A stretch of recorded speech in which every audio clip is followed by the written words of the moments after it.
Bonjour à toutes et à tous les gars, j'espère que vous allez tous très bien. Aujourd'hui on se retrouve avec un Bitcoin qui liquide au nord, d'accord, donc un marché crypto globalement dans le vert, hein, c'est normal, étant donné que le Bitcoin pump bien sûr. Donc on est allé chercher donc les 45 500 $, mais ça on s'y attendait, d'accord, ça fait vraiment un moment qu'on l'attend. Cette liquidation au nord, donc le uptrust de notre distribution, on ira voir ça sur le graphique, et je vais donc vous partager mon scénario de A à Z qui va justement apporter toute la confluence possible pour justement augmenter les probabilités que notre scénario se réalise. Donc notre scénario bearish dans le cas où on serait proche d'un top, si ce n'est où on l'a déjà atteint. Donc on ira voir ça. C'est un travail que je vous ai déjà partagé il y a quelques heures sur Twitter. D'ailleurs, je vous invite à aller vous abonner directement. Les liens sont en description. Et puis n'oubliez pas de rejoindre les groupes Telegram, bien sûr. Les liens sont en description également. Donc on va principalement aller sur Bitcoin. Je sais que dans la dernière vidéo, vous m'avez proposé justement des cryptos analysés. Mais on va commencer donc demain à analyser vos cryptos. Pour le moment, on va se concentrer sur Bitcoin. Parce que ça va être un petit peu long, on va essayer d'apporter vraiment de la confiance et je vous expliquer réellement le transfert main forte main faible, comment il s'est passé et pourquoi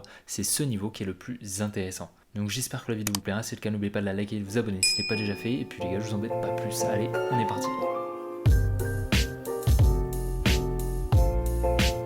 Et donc voilà, on est directement sur le Bitcoin, donc vous reconnaissez la charte bien sûr. Donc on est actuellement ici, et on est sur un plus haut depuis plus d'un an et demi, d'accord. On est actuellement aux 45 300 $, comme on peut le voir juste à droite, vous avez la cotation.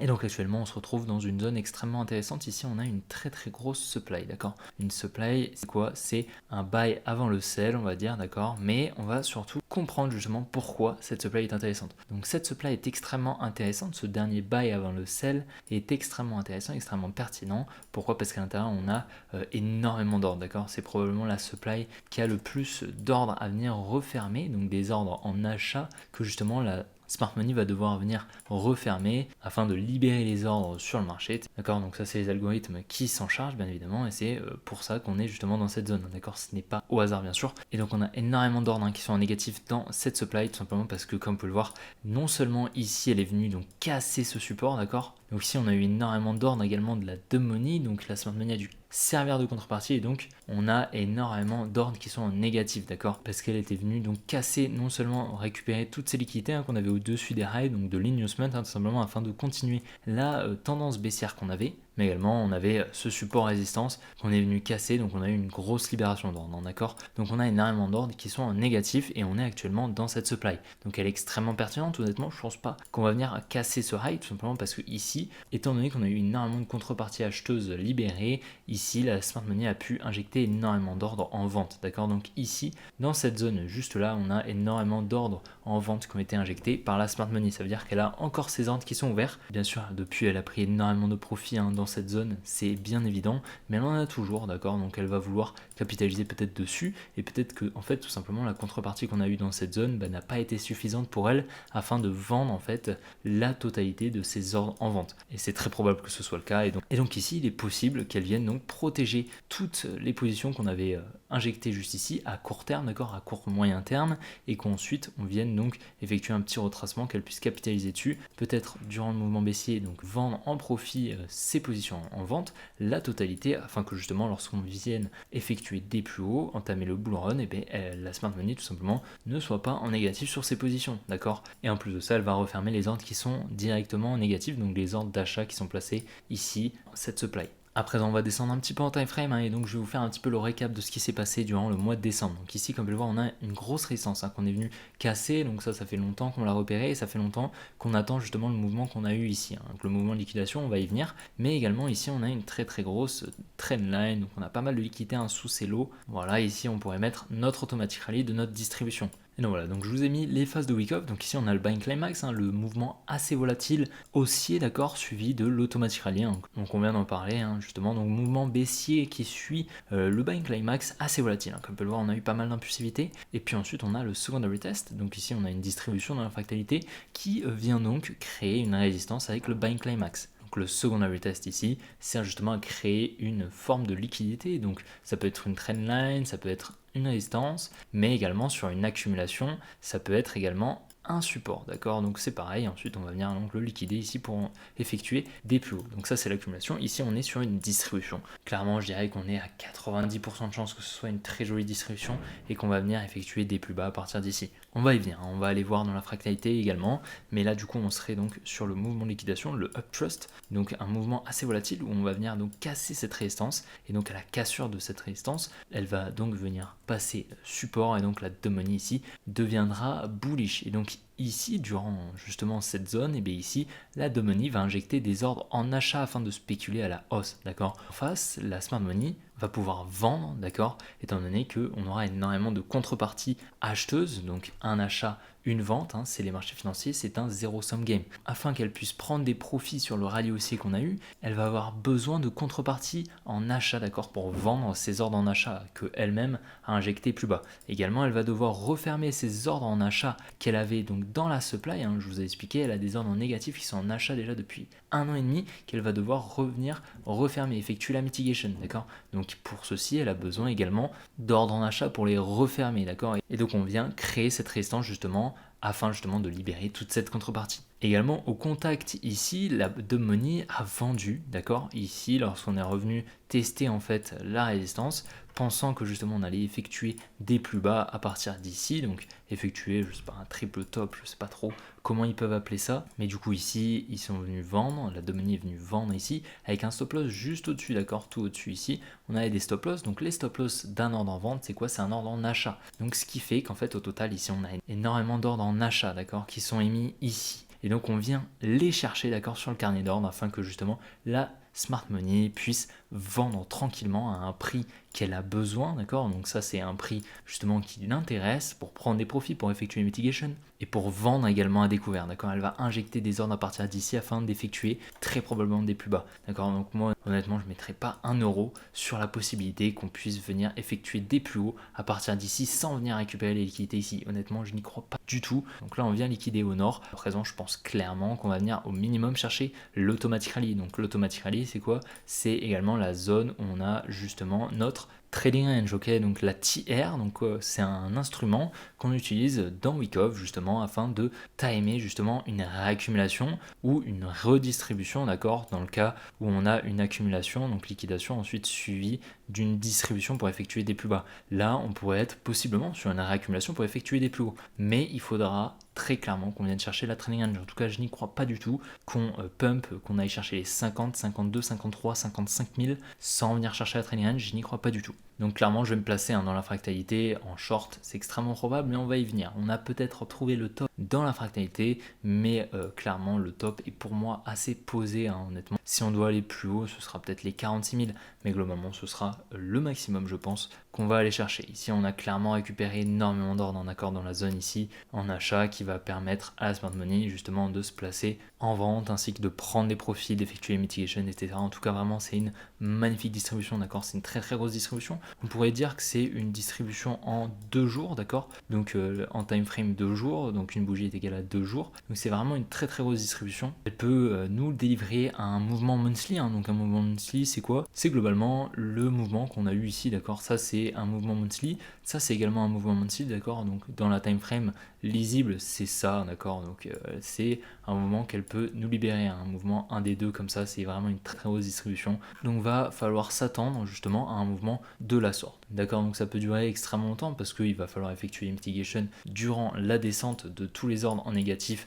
afin justement d'avoir le maximum d'ordres en achat justement pendant le bull run. Mais non, voilà, je pense que le retracement va très probablement venir être commencé par ici. Honnêtement, je pense que le setup est assez confluent. En tout cas, à mon goût, il respecte mon plan, d'accord, et je trouve vraiment extrêmement clean. J'ai très très peu de doutes justement en son exécution. Maintenant, ce qui peut être intéressant, c'est de venir voir en lower time frame, d'accord. Donc on va retirer la supply simplement parce que on va moins voir. Donc là, on est dans la fractalité en fait du uptrust. Donc le uptrust de la distribution en higher time frame, on est dans la fractalité donc en lower time frame justement pour voir la précision, d'accord. Donc la fractalité. Et donc là, ici, on peut voir possiblement une distribution, d'accord. Donc ici, comme on peut le voir, on est venu créer une trendline un petit peu bizarre qu'on est venu casser à la hausse, d'accord. Donc peut-être que la dumb money ici est venue acheter, ici en face la smart money a pu vendre, d'accord. Ici en plus de ça, comme on peut le voir, on a une trendline. Donc clairement c'est pas la plus belle distribution que j'ai pu voir, mais par contre ici on a quand même une très très jolie trendline juste là. Donc ici lorsqu'on est venu casser à la hausse, tout simplement la dumb money est rentrée en achat, d'accord, ce qui a permis à la smart money en plus de ça de vendre encore plus dans cette zone ici grâce à la contrepartie qui a été placée. On est venu chercher en plus de ça cette résistance, juste ici, comme on peut le voir, on a une jolie résistance juste là. Donc clairement le setup est assez confluent, je pense qu'on peut réellement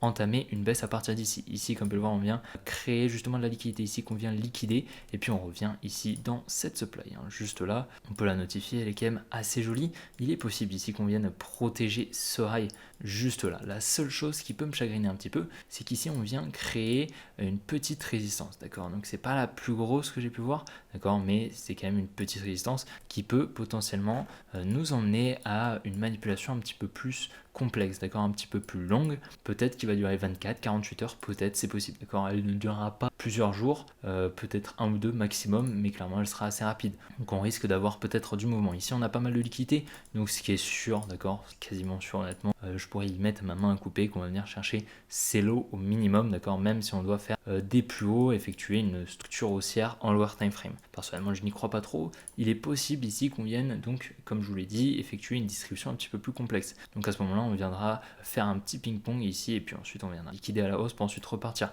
Et à ce moment-là on serait en fait en train de créer une résistance juste là, avec un support juste ici, un espèce de range ici, et qu'on va venir liquider un sens pour aller dans l'autre, tout simplement. Un petit peu ce qu'on est en train d'effectuer en higher time frame, mais là donc dans la fractalité du uptrust, donc en lower time frame, tout simplement. Personnellement je suis assez bearish, je vais clairement essayer de chercher un setup très prochainement pour rentrer très probablement ce soir en tout cas sur le marché en short, et peut-être que donc je prendrai une position par ici, et puis si je viens à me faire sortir, peut-être à break-even, d'accord, donc peut-être en flat tout simplement, et bien à ce moment-là je rentrerai si on vient liquider justement un petit peu plus haut, d'accord, donc c'est possible. Maintenant mon biais à moyen terme reste le même, je suis assez baissier. Maintenant je vais vous partager le scénario que j'ai, peut-être bullish, pas le scénario que je préfère honnêtement, il a environ 15% d'exécution à mon goût, honnêtement je pense pas qu'on va en voir la moitié, mais du coup ici comme on peut le voir on a une très très grosse trendline, d'accord, ici on a une très très grosse trendline, globalement elle est comme ça, ici on est venu donc la liquider, d'accord. Qu'est-ce qui s'est passé lorsqu'on est venu la casser juste là, la dumb money passée en vente, d'accord, elle est venue donc vendre juste là, ce qui a permis donc à la smart money peut-être d'acheter énormément de bitcoin, pas énormément, d'accord, parce que la liquidation n'est pas gigantesque, d'accord, mais on a quand même créé pas mal de liquidités qui lui permettrait très probablement de venir effectuer des plus hauts, peut-être venir chercher les 50, 52, 53, 54, 55 000, d'accord, c'est possible. Maintenant, il faut pas oublier ici qu'on a donc notre range juste là, ça m'étonnerait qu'on n'aille pas la chercher, et donc je mets très très peu de pièces honnêtement sur la table sur l'exécution d'un billet justement, donc vient peut-être effectuer la mitigation de cette demand pour ensuite repartir à la hausse. Honnêtement je n'y crois pas trop, pour moi au minimum il faudra venir chercher la trading range, venir chercher toute l'équité qu'on a ici pour ensuite repartir, mais c'est quand même un scénario qu'il faut prendre en compte. Et ici on a quand même liquidé une grosse trendline, et ça pourrait être peut-être la même chose qu'on a eu ici, d'accord. Ici on avait créé une grosse trendline juste là, et donc on était venu de la liquider avec pas mal d'impulsivité une première fois et puis une deuxième fois comme vous pouvez le voir, et donc ça nous a permis d'injecter un minimum d'ordre pour effectuer juste le mouvement aussi, d'accord. Donc c'est pas une énorme recharge de liquidité, mais par contre celle-ci était quand même vachement plus proportionnelle à la taille de la trendline, d'accord. Comme on peut le voir, la trendline donc elle était d'ici à ici, d'accord, donc la trendline était quand même assez courte, d'accord. Là on est quand même sur une très très grosse trendline, et la liquidation est un petit peu minuscule, d'accord, elle est ridicule même, donc clairement la recharge de liquidité a été assez faible. Dans tous les cas on a eu quand même l'accélération haussière qu'on attendait. Je vous l'ai dit hier, on allait très probablement avoir une accélération haussière, d'accord, donc étant donné qu'ici on avait accumulé, donc création d'un support ici, liquidation, je vous avais dit que on était à peu près ici, j'attendais donc une accélération haussière, c'est exactement ce qu'on a eu, d'accord, donc c'est super, et je vous avais dit qu'il était très peu probable qu'on vienne chercher ces lots et qu'on vienne peut-être les chercher un petit peu plus tard. En tous les cas clairement pour le moment l'exécution est parfaite, honnêtement pour le moment le forecast qu'on a est parfait. Maintenant il va falloir justement qu'on vienne exécuter le biais moyen terme qu'on a baissier. Pour le moment je trouve que c'est assez propre ce qu'on est en train de faire, étant donné qu'on liquide vraiment pas mal de niveaux de liquidité, on vient protéger très probablement les highs, il est possible qu'on vienne entamer des mouvements baissiers. Ce que j'aime surtout c'est la liquidation de cette résistance qui a permis de récupérer pas mal d'ordres en achat, permettant à la smart money justement de vendre. Donc c'est un très joli setup, hein, clairement. Maintenant, je vais vous partager mon track record de décembre parce que hier j'ai totalement zappé. Et donc je vais vous partager donc mes performances du mois de décembre qui sont d'ailleurs très sympas. Allez les gars, on est parti. Et donc voilà, donc actuellement on est sur mon track record, hein. Donc le track record, vous l'avez directement en description, je vous le partage, vous pouvez le télécharger. D'ailleurs ici je me suis trompé, hein, c'est décembre. Tout simplement ici on est quand même sur une courbe de gain, une equity curve qui est quand même assez sympa, d'accord. En France c'est assez propre, d'accord, assez bullish honnêtement.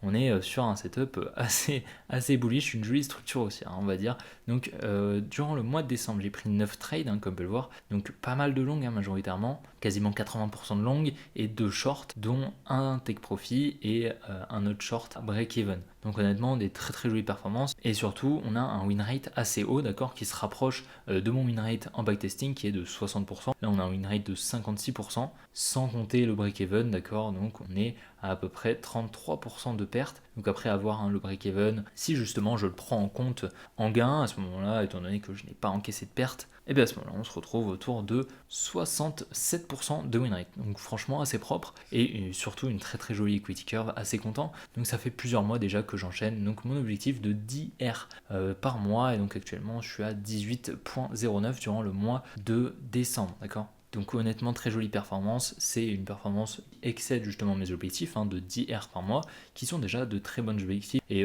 pas si simples à tenir dans le temps, à être régulier, mais du coup voilà, je suis à 18 et voilà, hein, comme on peut le voir, avec 9 trades, on peut largement avoir des performances plus que correctes. Il n'y a clairement pas besoin de prendre 50 trades par mois, honnêtement, ça ne sert à rien, à part psychologiquement se détruire clairement, parce que c'est quand même assez stimulant, hein, le trading, hein, comme vous le savez, ça monte, ça descend, pour notre mental, c'est quand même pas très simple, on va pas se mentir. Mais donc voilà, avec 9 trades dans le mois, donc environ 3 trades tous les 10 jours, on sort quand même de très jolies performances. Donc honnêtement assez content de ce mois de décembre qui a d'ailleurs très bien commencé. Mais comme vous pouvez le voir, hein, pendant 2 semaines, je n'ai pas pris de trade, d'accord. J'ai pris 7 trades durant la première semaine, donc franchement pas mal. Et puis les 2 derniers trades, je les ai pris la dernière semaine de décembre, tout simplement. Et donc voilà les gars, j'espère vraiment que cette vidéo vous aura plu. Si c'est le cas, n'oubliez pas de la liker et de vous abonner si ce n'est pas déjà fait. J'espère justement que ces 2 scénarios, hein, que je vous ai partagés, dont le principal, celui dont j'accorde le plus de probabilité d'exécution, vous a plu. Bien évidemment, n'oubliez pas que ce n'est pas un conseil d'investissement. Cette vidéo, je la fais à titre pédagogique afin de vous apprendre justement le flux d'ordre et la contrepartie, comment lire les graphiques sans indicateur, uniquement avec le price action. Donc j'espère que ça vous aura plu. N'oubliez vraiment pas de vous abonner les gars, ça m'aide énormément, et puis de jeter un petit œil à mon compte Twitter et puis de rejoindre les groupes Telegram qui sont directement en description. Dans tous les cas les gars, on se retrouve demain pour une prochaine vidéo. Allez, ciao les gars.